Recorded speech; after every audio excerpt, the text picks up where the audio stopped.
When did you find out that you wanted to be a priest? Would have been... What was your journey, your emotional journey? Yeah, it would have been probably 19. I thought about it seriously. Yeah. My story would have been, grew up believing in God, went to, Catholic schools and prayed before meals every night and prayed before bedtime as a family. You just go around in a circle, say some intercessions, and then say some, set prayers like the Our Father and the Hail Mary and the Glory Be. And then the extent was, going to church on the weekend, so going to church on Sunday. And I started altar serving in high school. And I found that helped me, stay focused and stay awake because I was, sitting at the front and had a job to do, had something to do. And then after sort of year 11 or year 12, I was just trying to figure out what I wanted to do. But school was getting pretty hard. So I was like, okay, I don't want to go straight into uni. I've had enough. I've had 12 years of education. Let's have a break. Let's have a gap year.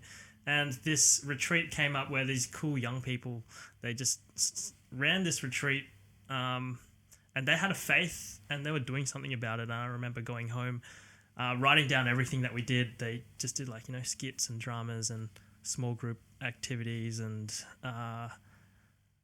shared their story. And it was just really powerful.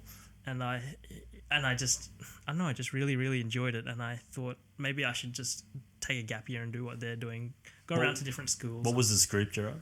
It was called NET Ministry, so the National Evangelization Teams. And yeah, they just go around Australia, or there's lots of teams around the world like Canada, USA, Uganda, New Zealand, and they run retreats for different high schools and RE classes and stuff. You mentioned powerful. In what context did you mean powerful? Powerful as in, well, there was this one activity. It was kind of like a forgiveness activity where it was all silence. You had your head on the desk sort of thing. And you had to go, when the leaders tapped you on the shoulder, you had to go up to someone else and tap them on the shoulder, either give them a high five, a handshake, or a hug. And I think that just really brought our year level closer together because there was just so much, not infighting, but just conflict or cliques and that sort of thing. And sometimes it's just those non-verbal reconciliation that you need to have with people. And, I just found that one activity was really powerful. And a few other things, just getting to know your peers in a different setting, maybe sharing a little bit deeper than you normally share, was just really powerful. Had an impact on me that it was hard to explain, but I guess looking back, it was sort of like I learnt more about Jesus through people.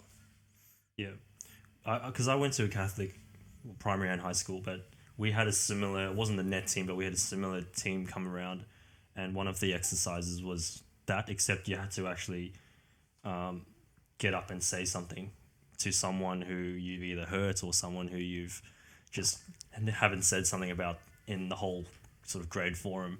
And that was extremely emotional. You had some people who apologized to friends that they'd sort of unfriended for the past 5 years and, I'm sorry, life got in the way, I still love you and all this stuff. And it was, talk about powerful.